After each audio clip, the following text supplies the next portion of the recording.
I've been crazy about trains since I was a little kid. In fact, if we were driving in the car when I was a little kid, I'm talking about four, five, six, and we didn't stop to see the train that was going by, I threw a fit. And then I had a Lionel train starting about the time I was 10 years old.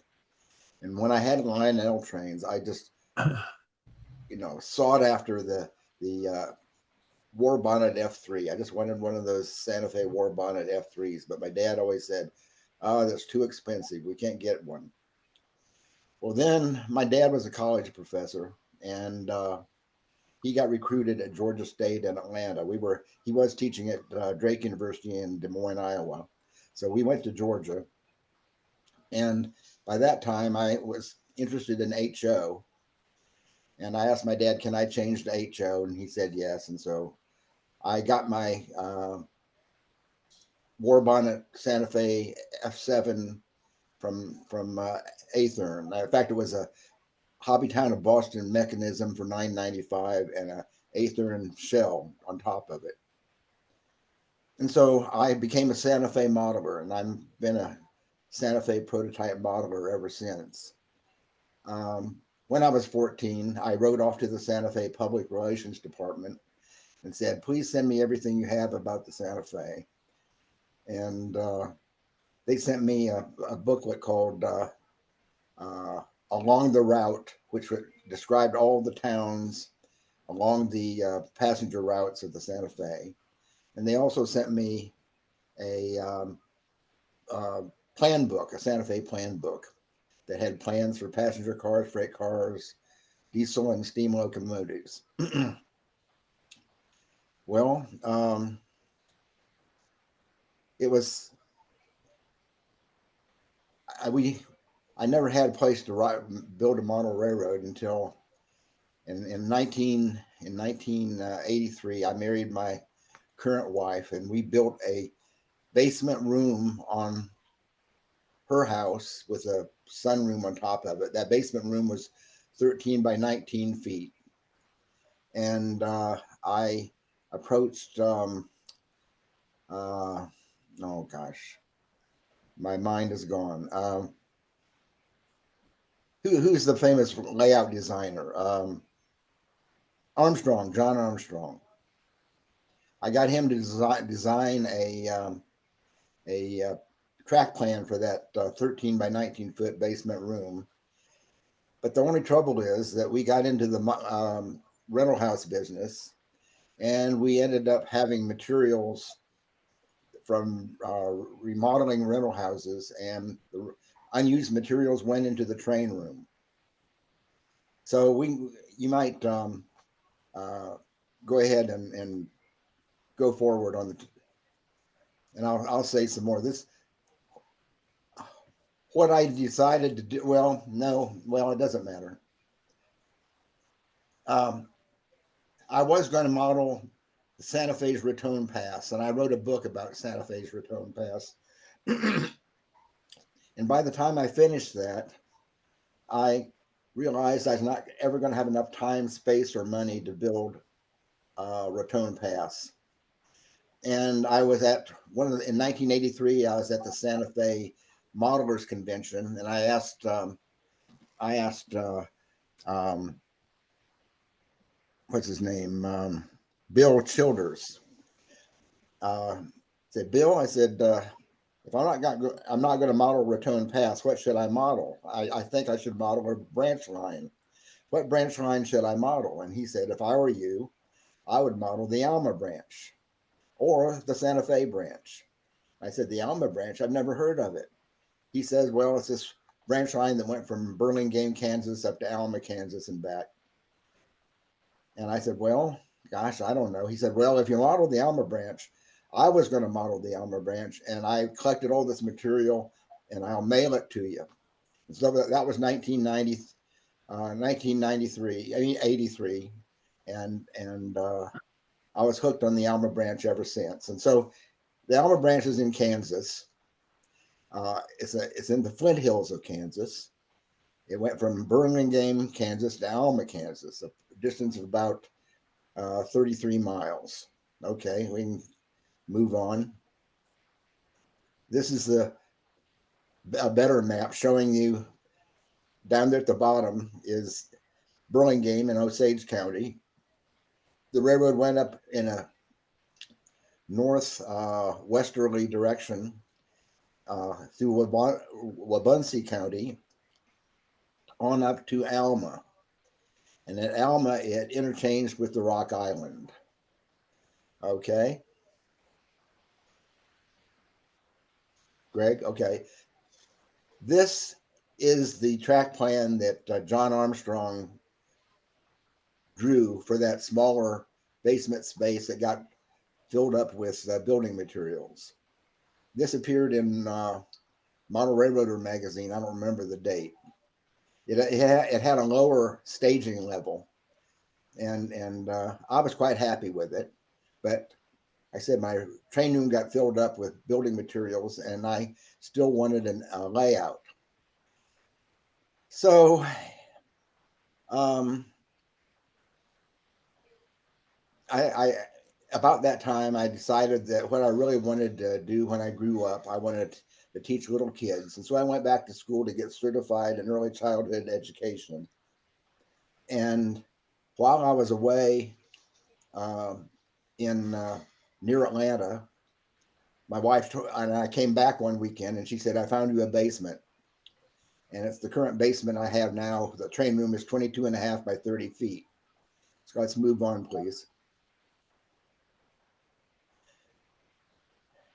Well, John Armstrong, I asked John Armstrong if he could design a layout that would fit the larger space. And he said, "Well, I don't see any reason to do a complete uh, diagram. I'll do what I'll call a feasibility study. And it's kind of a rough sketch of what will go in your space, but you can build a layout from it." Well, this is the feasibility study that he sent me. Okay, and this is the way this is flipped. It's the same plan as you saw before, but it's been flipped over. This is in back in 2009. There was an article in Model Railroad Planning on my layout, and this is the diagram that was in Model Railroad Planning. So the Burlingame is down there in the to the upper right, and it would head out on the Alma branch, going westbound, and finally would end up in Alma, which is up there at the top on the left. Okay. On my layout, I have these diagrams so that the people who operate on the layout know what is where. Um, I had, and well, until COVID came along, I was having monthly operating sessions. What I do is I invite three people for lunch, and we eat lunch, and then we go to the basement. And one of the visitors is the engineer, one is the conductor, and one is the brakeman.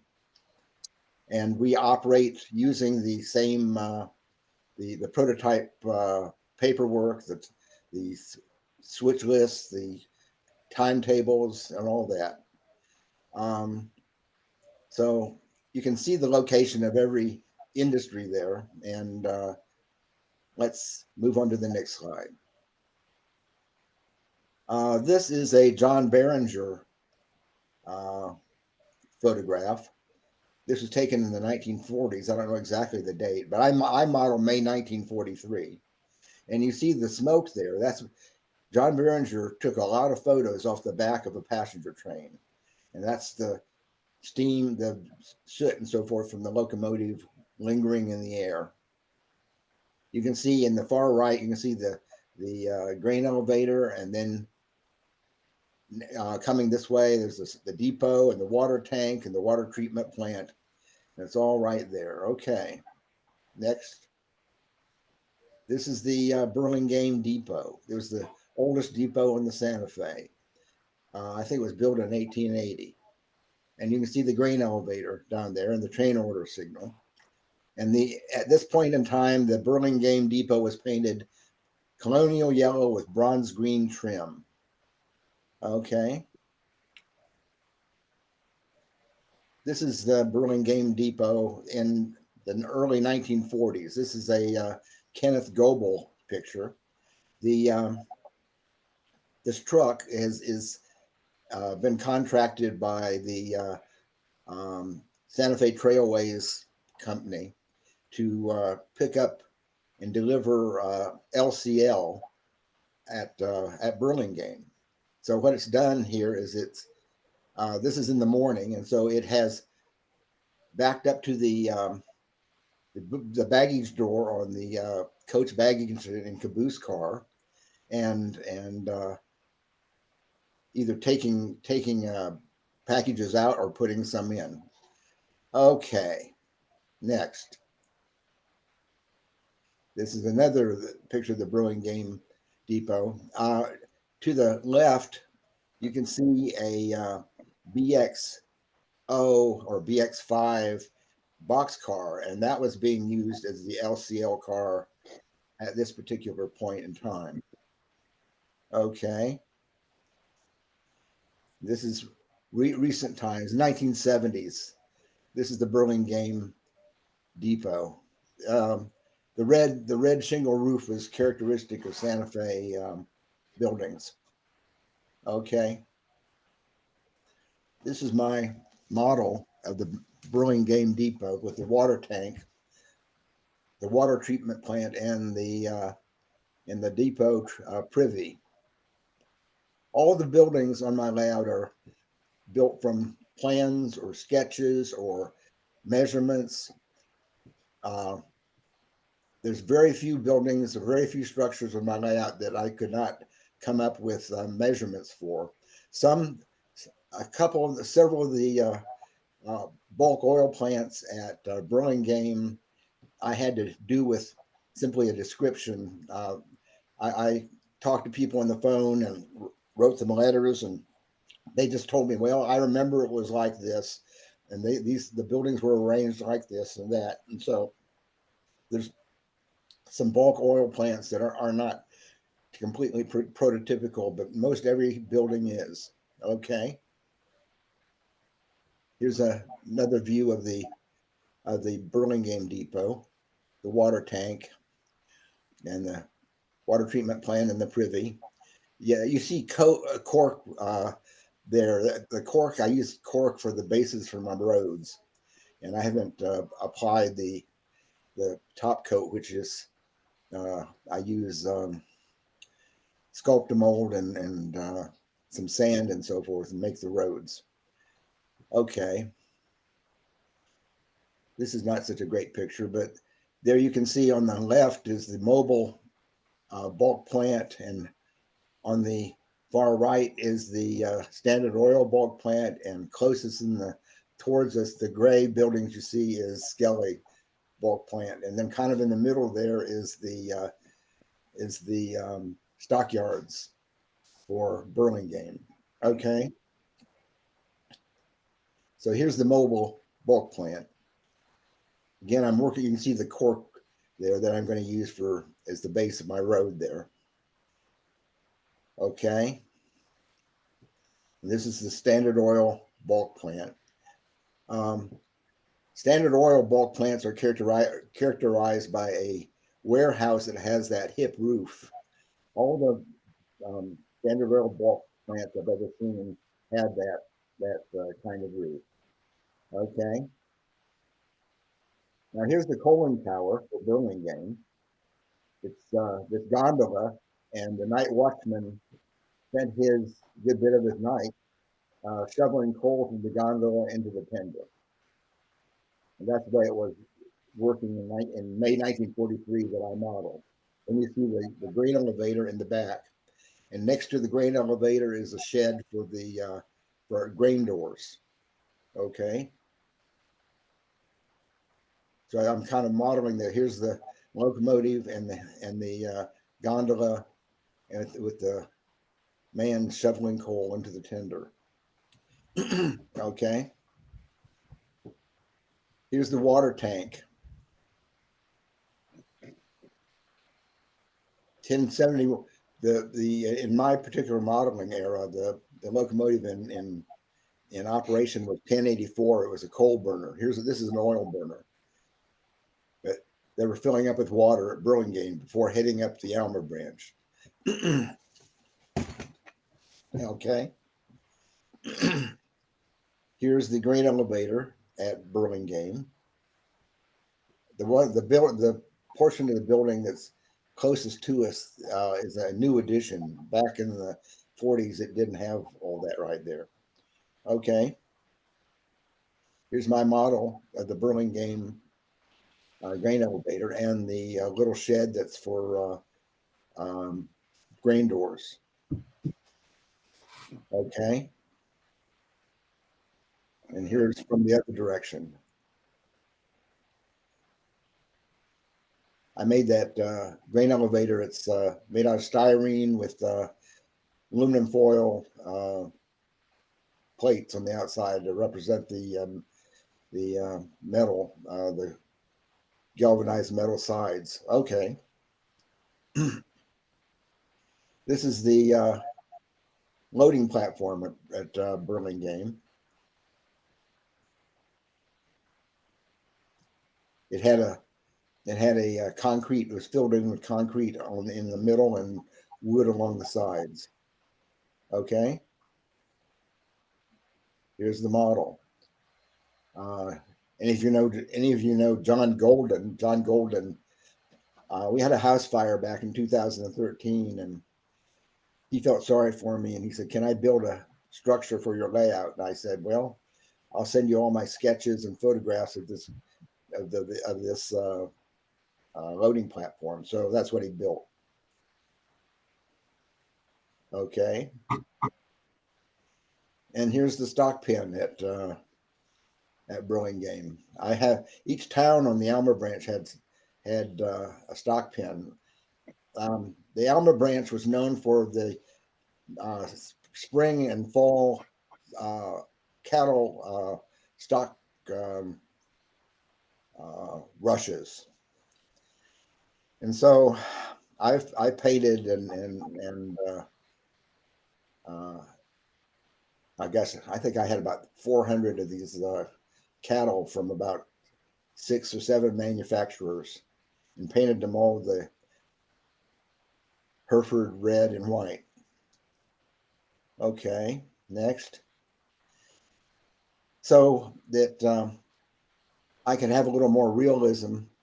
You know, when on a model railroad, your stock train comes and supposedly fills up, loads the cattle on the cars, and then they go away and the cattle are still in the pen. Well, what I've done is I've glued the cattle with canopy glue to clear styrene, and so when the stock extra goes away, loaded with cattle, I can take the cattle out of the pen. Okay. This is just the line from Burlingame on towards Harveyville. That you can see the photo backdrop there on the back. Okay.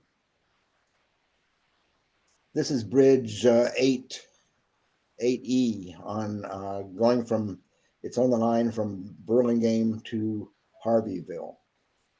It's a Warren Truss bridge. Okay. And I used a Campbell Warren Truss bridge model kit, and which is a wooden kit, but I used plastic to make the portals on each end and on the top and on the bottom. Here you see the train going eastbound, getting ready to cross the bridge. The water is just painted. I like to the bridge shadow is painted on, the tree reflections are shown. I made all my trees. I made about 175 trees so far using sagebrush armatures with super tree material. I glue the super tree material to um, the sagebrush, and then I sprinkle leaf material, leaf flake, they call it at the oh, what's it? The Scenic Express. Okay. See, here's at Harveyville. Here's the diagram, and you have the grain elevator, and you have the spots, the different spots that you can do, where you can place cars during operating sessions, or you can pick them up from those spots. Shows the stockyard, a loading platform, and a sand and coal box, and then and a water tank at Harveyville. Okay. Now this is the way Harveyville appeared in 1950s. It was colonial yellow with bronze green trim. In the 1940s, in the when I'm the time period I model in May 1943, all the buildings on the Alma branch were painted uh, brown with well, it's a reddish brown. It was a boxcar red with green trim. And then in June 1943, the railroad went through and repainted all the depots and everything on the Alma branch. The At that time the standard color of yellow with bronze green trim. Okay, this is Harveyville again. The train going through Harveyville, heading west. In this case, it was dieselized. This was in the 1950s, and that's the LCL boxcar there with the caboose. And the passenger service, if you wanted to ride on the train, you could ride in the caboose. Okay. So this is the Harveyville Depot, and resplendent in its red and green colors.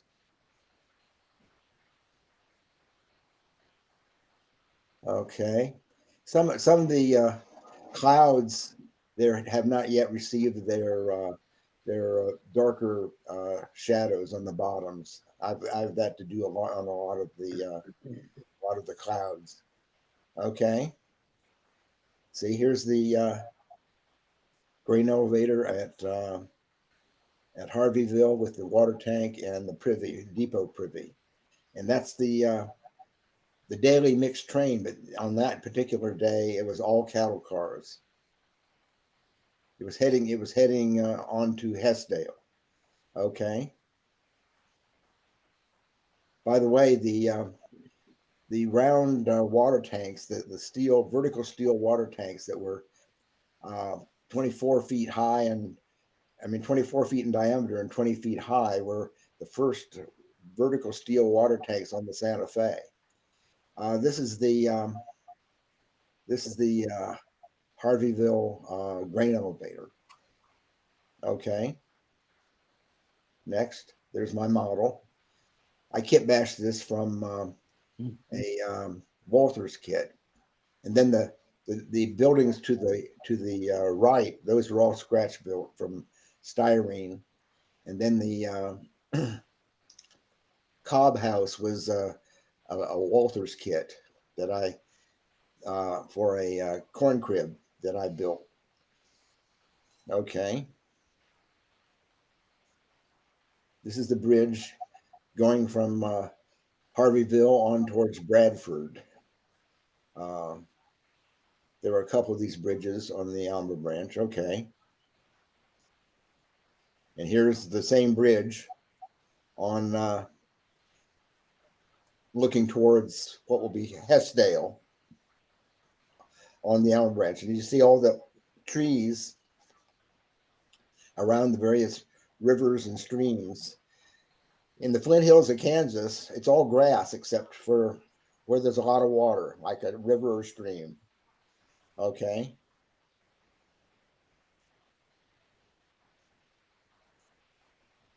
Here's the westbound train crossing Dragoon Creek on a trestle.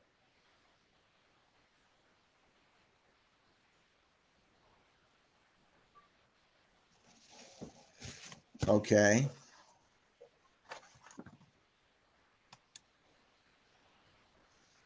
This is Bradford. Bradford was a flag stop. You had a depot and a stockyard, and that's all that was there. Okay.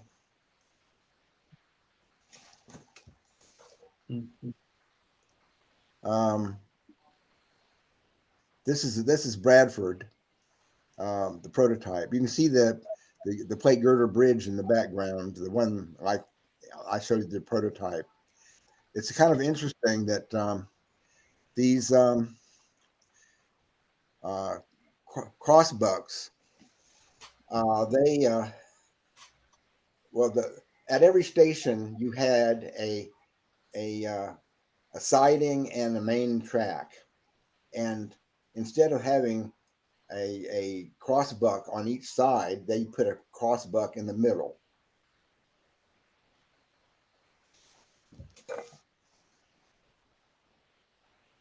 Okay, here's Bradford. My photo backdrop is incomplete right here. Okay, next. This is the Bradford stockyard. The sand is there for as bedding for the cattle. Okay, I used grass mats, Scenic Express Hecky grass mats for most of my prairie grass, my blue stem grass. Here's another group of trees around a stream.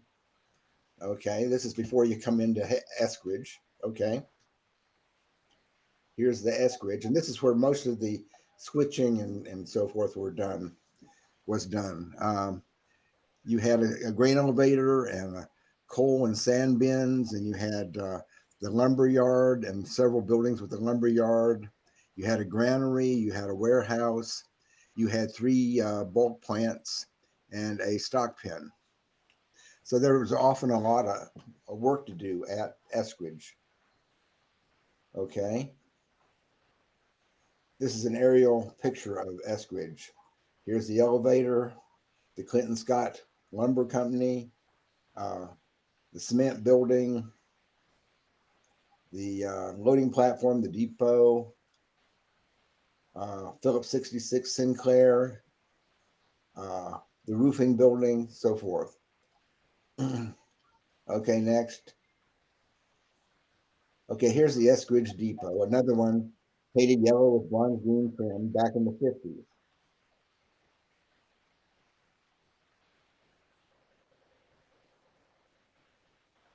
Okay, and this is the Eskridge Depot. The depot agent is dragging the mail out to the platform, and they have milk cans and uh, crates of baby chickens on these wagons. And these bollards here, I made bollards with rail, painted them white, just like the prototype. This is the privy. Okay. Oh, this is the granary and on the granary and the warehouse. Okay. Next, this is the grain elevator at Eskridge. I built a model of this. I kit bashed a model of this, and it won the Dremel Award for RMC a number of years ago. Okay. Here's another view of the grain elevator at Eskridge. Next, this is my model of the Eskridge elevator.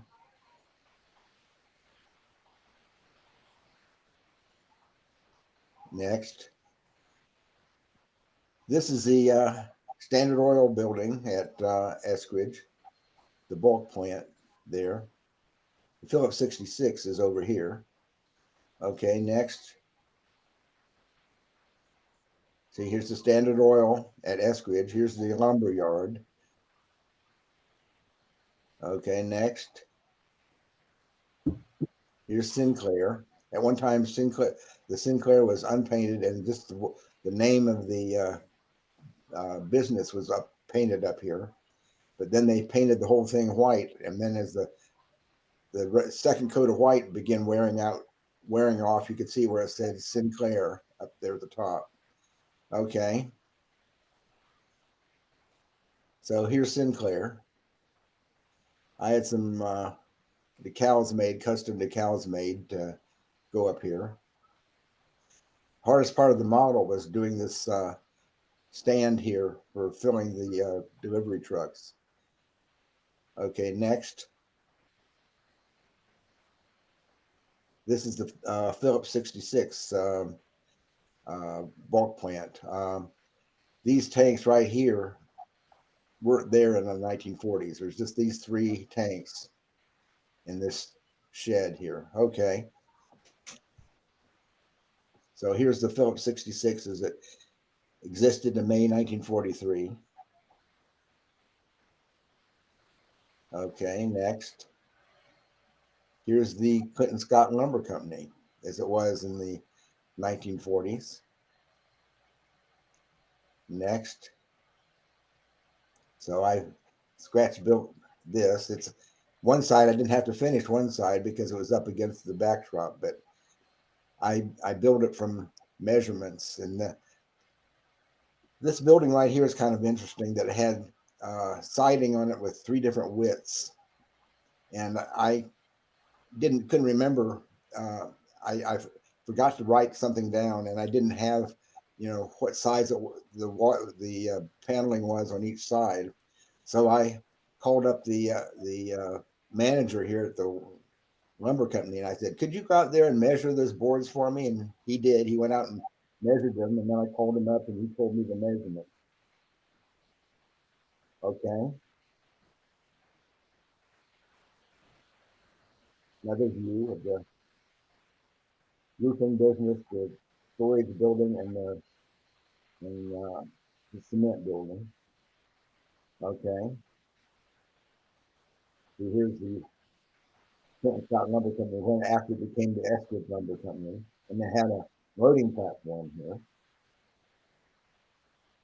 What they would do is they would bring a bus car in, they would unload the lumber here, and they would transfer it to a truck, and the truck would carry it over to this building here or to this building and unload it again, unload it and store it again. Okay.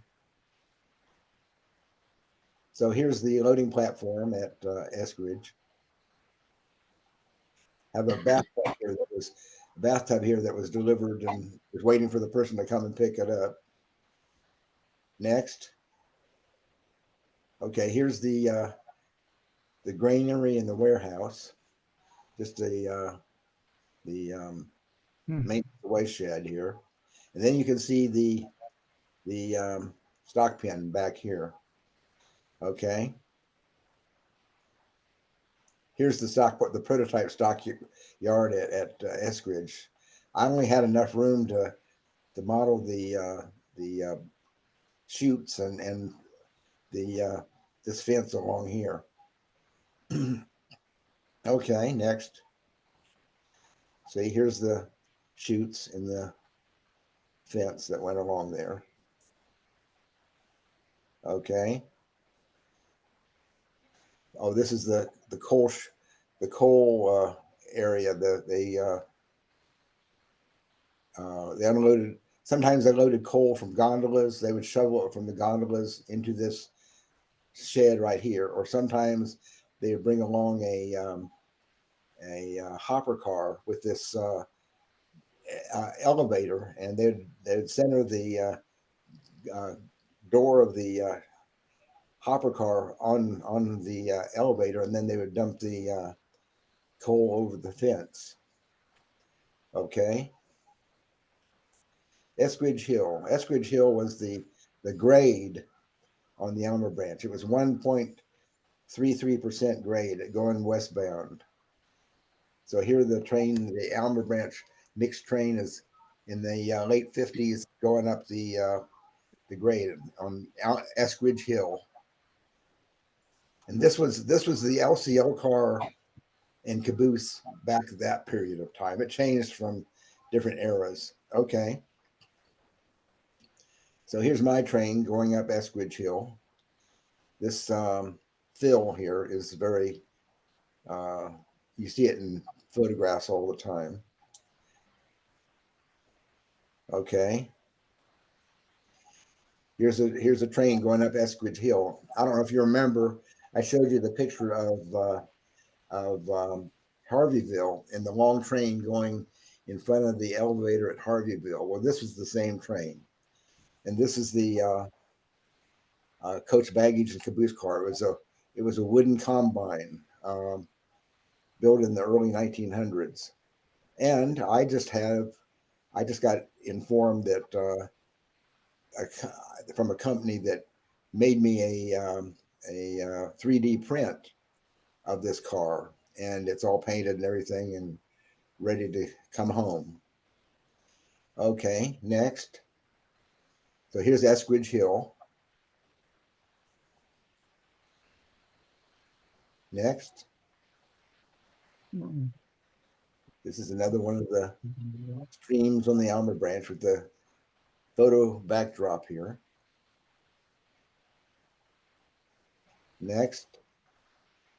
Here's Hessdale.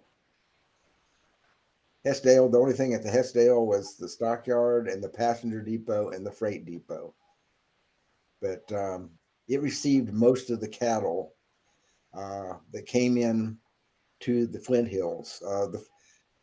The cattle came from Mexico and New Mexico and California and Colorado and from a myriad of places to be pastured on the blue stem grasses of the Flint Hills. And so every year there was a spring cattle rush and a fall cattle rush. Next, here's Hessdale. Here's the passenger station. Here's the freight station. Here's the privy. Okay. So here's my model of Hessdale. Again, here's the crossing block between the two tracks, not here and here. Here's the stock pin. Here's my photo backdrop going down here. Next, here's another view of it.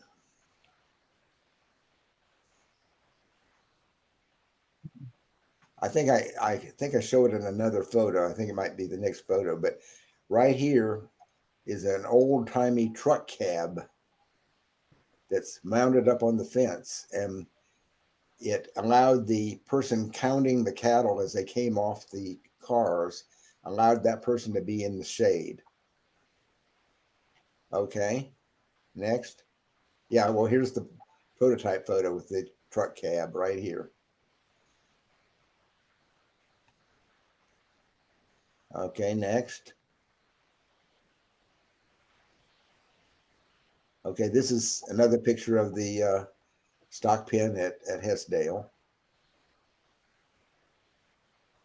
Here's the sand for the bedding. Okay, next. I didn't realize I had so many pictures of the stock pen in here, but anyway. Next. Here's another trestle with the going across one of the streams there and the trees all around here. This is Dragoon Creek again. Okay, next. Here's Allendorf. Allendorf was the last station before you got to Alma. All it was a siding with a stockyard. And the Allendorf family, who owned the Allendorf Ranch, had enough power or influence in order to get their own siding here for unloading the cattle to come to uh, feed on the blue stem grass on their ranch. Okay, next. So here's the stock pen at Allendorf. Here's the Allendorf station sign right here. Here's the ranch house for the Allendorf Ranch back here. Okay, next.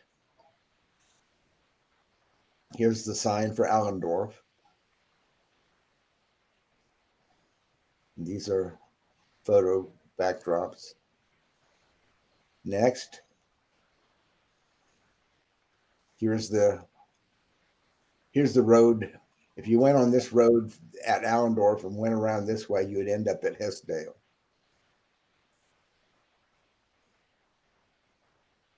And this train here is heading eastbound. Okay, next. Here's the stock pen at Allendorf.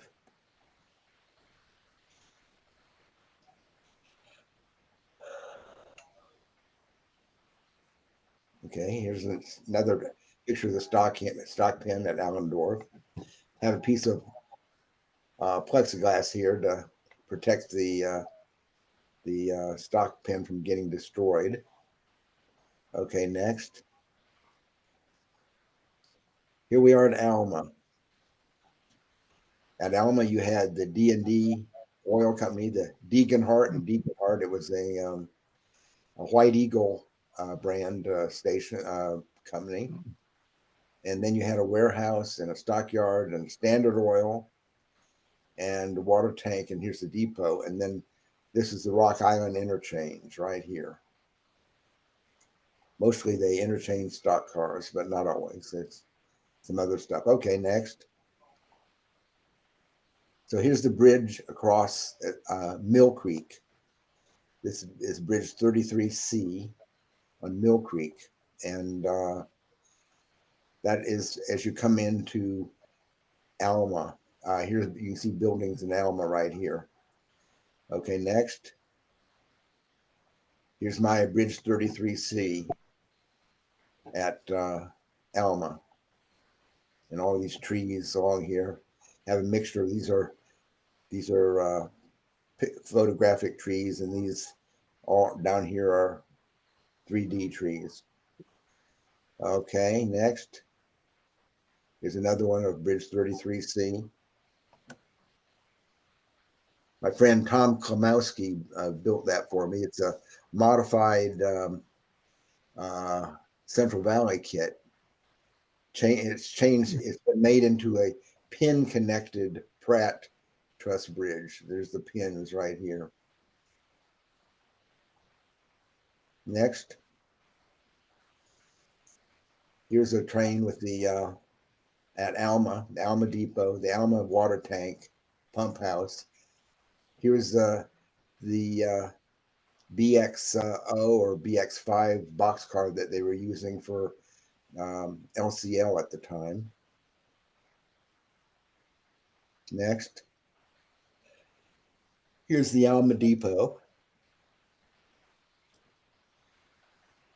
During when the train would come in here at the end of its westbound run, they would park the locomotive, and then the train crew would sit on this bench and eat their lunch. Okay, next. Here's my model of the Alma Depot in the warehouse. The water tank is here.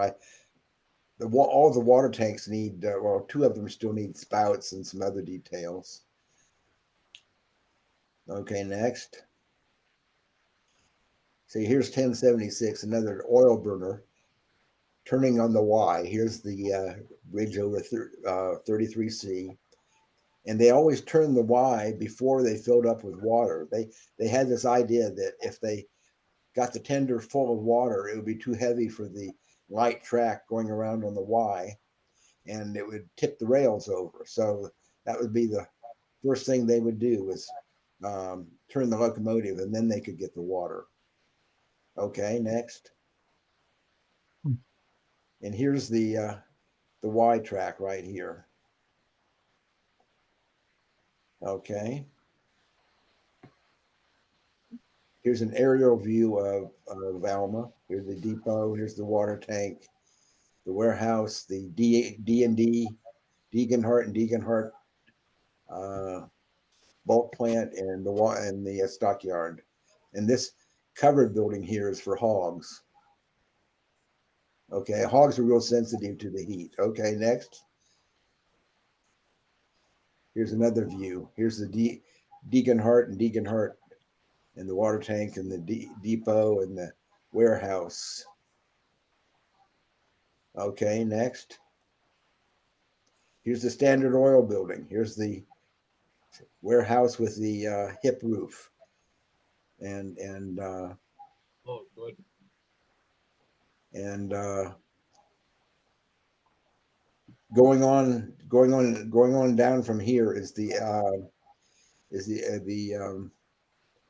interchange with the Rock Island. Okay, next. Okay, things left to do. Uh, Jack Burgess recently announced that his layout was finished, and kind of there's a kind of saying in model railroading, well, a model railroad is never done. But Jack Burgess announced that his layout is done, and I feel like in a year from now I can have my layout done. Um, it was my, first and only layout as an adult, and had a lot of planning that went into it. And I still have some things left to do, but I think in the next year I can get them done. And the things I need to do is detail, paint, and install DCC and 3 brass locomotives, assemble and install a train order signal at Burlingame, weather my freight cars. I have about 85 freight cars I need to weather. Well, I probably have 10 of them already weathered, but at least 75. Finish my scenery at Burlingame, including the making of about 25 more trees. Add small details such as figures, vehicles, boxes, drums. Finish assembling the Skelly bulk plant at Burlingame. I damaged that when I was trying to drill some holes in the tanks so I could get pipes in, but yeah, I broke the support for the one set of tanks, so I need to fix that. And Burlingame and the 3 water tanks, I need to make sure that's all done. I need light valences.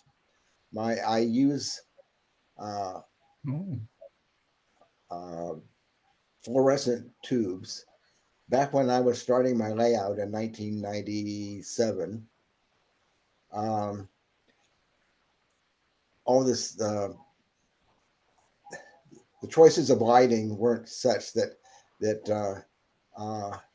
you had a lot of choices. So anyway, I decided to use fluorescent lighting, 5,000 Kelvin lesser fluorescent lights with 91 CRI, and so that I could take film pictures of my layout and not have to adjust, because they would be uh, equal. They'd be taking pictures under light that is equal to sunlight. So that's what I need to finish, and I think I can finish it in a year. And I said to my wife, I said, I am going to be really pissed if I don't finish this model railroad before I die. So anyway, this year I turned 80, so I who knows how much time I have left, but I want to, maybe in this year get it done. Any questions? I like it. No questions. Jared, I'm also turning 80 this year, so I'm right there with you. So Thank anyway, you, Jared. That was really great. yeah, very nice. Nicely done. Beautiful layout. thank you. One quick question, if I may, for Jared. On some of the stock pens, the first ones you showed, it almost looked like a wire. The gates on the stock pens, I thought were really unique and interesting. Well, They look like square wire almost across well the they're boards. they're prototype gates a friend of mine etched them. And so what they did is they had metal gates, and then they had boards that were also mounted on there in between the pipes. And those gates are pretty prototypical to that. Okay. Thank you. I'm really, and all the track arrangements at each station on my layout are as per the prototype. You did a I'm great kinda- job I'm on your kinda- static I'm grass. not- Excuse me? You did a great job with your static grass. Yeah, well, most of it is actually the grass mats from Eki. I used Oh. I used some static grass too. Usually that I used in the towns and so forth where it might be mowed, but most of the grass is the grass mats by Heki. Nice. Okay. Now they cost a fortune. I've got about $500 invested in my grass, but I believe it. I mean, each of those grass mats is like $38, and I have, I don't know, 30 of them or something already. So anyway, but Very good. that's a Yeah, story of very their own. nice. Good question, that grass mat, do you have to trim those or do you just take them right out of the coop? What? The grass mats, do you give them a little haircut before you put them down or you just take them Well, out? what I do is I take them out of the box and then I stretch them. And so there's some gaps in between. And then I use two colors. I glue that one down, and then I take another color and cut out pieces to fill in where the gaps. And so I've got two colors of that grass mat. And one's a very kind of yellowish green, and the other one's a little greener green. Any other questions? Excuse me? Really great. Any other questions for Jared? All right. Well, thanks everybody for joining us today. Great presentation, Jared. We really appreciate you doing that. Next week, we'll have Jason Clockey. Well, So you you're- won't want to miss that. And You're we'll welcome. see you then. Yep. Have a very great nice. night, everybody. See you guys. Yeah, good night. Thank you.